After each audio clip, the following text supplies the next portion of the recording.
come from? So let's say we have our function. We're going to call this a generic, call this x1, no, call it xi. This is xi plus 1. Now what I want to do is, like everything we do in Calc 2, we're going to break it up into little pieces, and then we'll add up all the little lines, and then we'll get an approximation of the arc length. Then we take the limit as n goes to infinity, where n is the number of lines, and the closer we get to infinity, the bigger n is, the better our estimation is. So if we take the limit, it will give us the actual length. Now, before I play with the formula, I want to remind you of a theorem that you may or may not remember.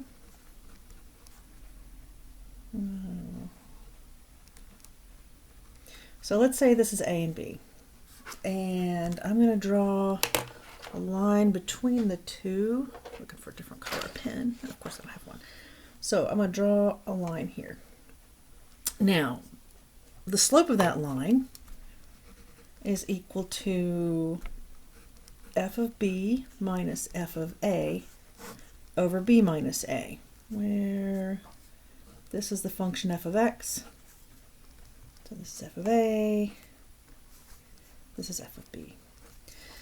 Now the theorem states that there exists a c somewhere between a and b where the slope of the curve at that point is the same as the slope between a and b. As long as a and b, the curve is smooth between the two. So it actually looks like we have two possibilities. So what the theorem says is there exists c between a and b such that f prime of c is equal to that slope. So that I need that for my theorem. So let's go back up. Go back over here. So I have xi plus 1, and this is my function f of x.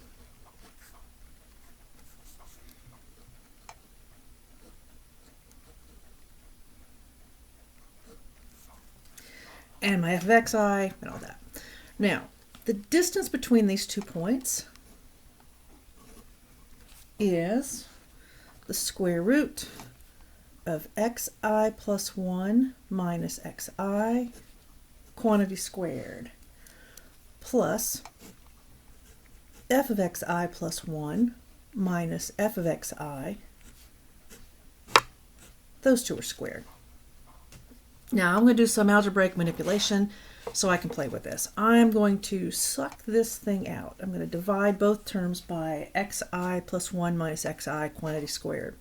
So when it comes out, it will be xi plus 1 minus xi, actually be the absolute value of that. And then in the square root, I'll have a 1 here, and here xi plus 1.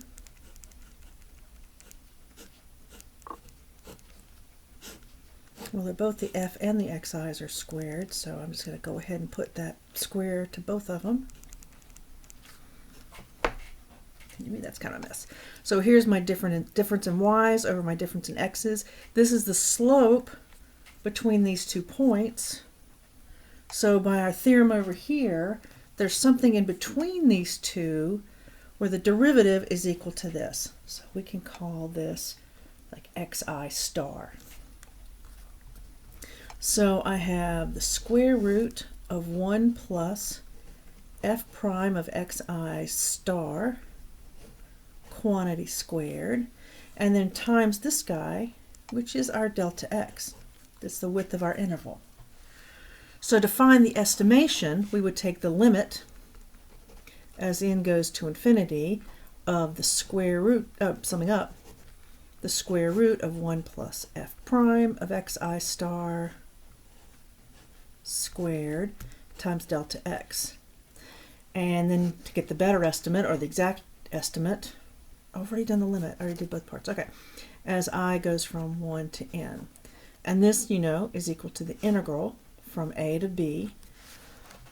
This becomes square root of 1 plus f prime of regular x squared, and the delta x becomes a dx. So this is my arc length formula.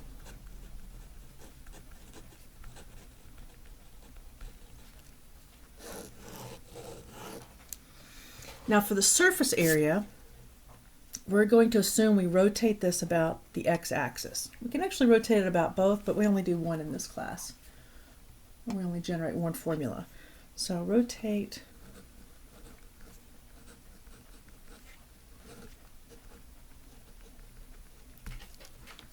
so what we have, okay, there's this.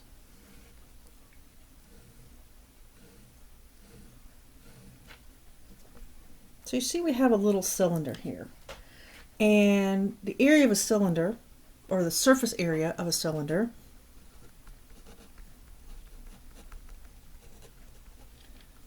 is 2 pi r(h).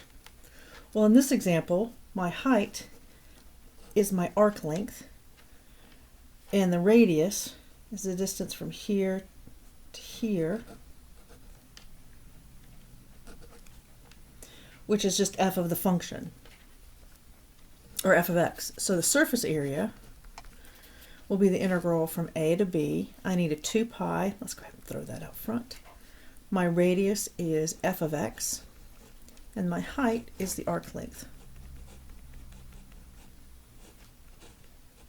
which is 1 plus the derivative squared, all square rooted, dx. So there's my surface area formula. So let's say I ask you a question. Typically I'm going to ask you what the surface area of something is, or what the perimeter is. So let's say I give you f of x is equal to sine x, and I want, oh, let's be silly, I want g of x to equal cosine x, and we only want it in, x has to be between 0 and pi. So let's draw this.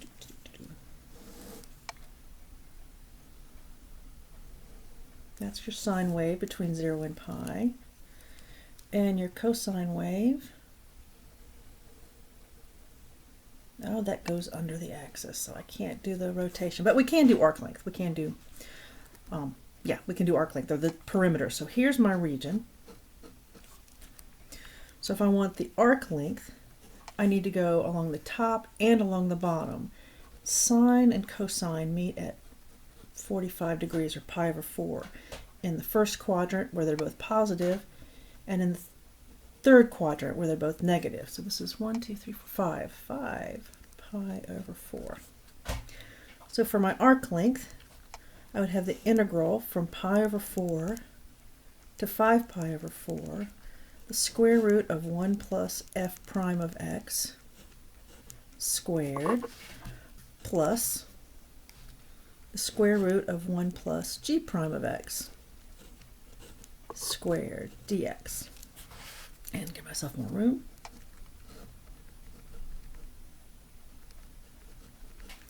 Up here, f prime of x is cosine x. G prime of x is negative sine x. That negative is going to be squared off in a second, but that's okay. So f prime is cosine x. So filling in the details, I have the square root of 1 plus cosine of x squared dx, plus the integral of 1 plus negative sine x, but negative squared is positive. So 1 plus sine x squared dx. Oh, I didn't want that one there. You could do the, also have done this as two integrals with dx in both of them, but there's your arc length. Now, for surface area, I need different functions. How about we use f of x equals x cubed, and g of x is the square root of x. X cubed looks like that. X squared, or square root of x, looks like that.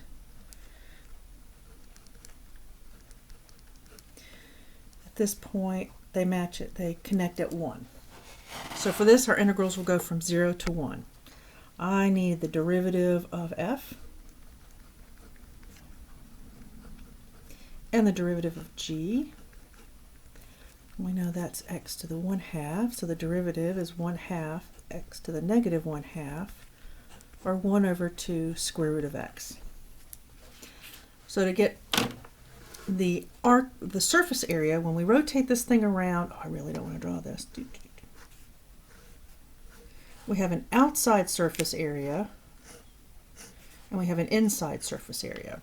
So we need to add these two together.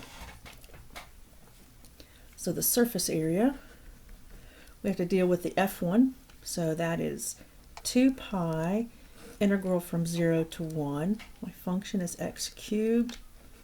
There's my r. My h is 1 plus 3x squared squared dx. Plus, now I'm dealing with the inside, 2 pi integral from 0 to 1. My function is the square root of x times the square root of 1 plus 1 over 2 square root of x, quantity squared, dx. And I could have written this as one big honking integral. I could have said 2 pi integral from 0 to 1 dx.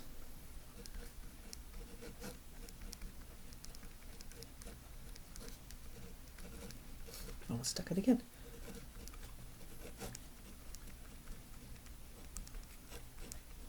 Either way's fine. So this is how you get use the arc length and the surface area. I will not on the test make you do these integrals because they tend to be kind of gross. But if you can set them up, that's the first step. So that's how you do arc length and surface area.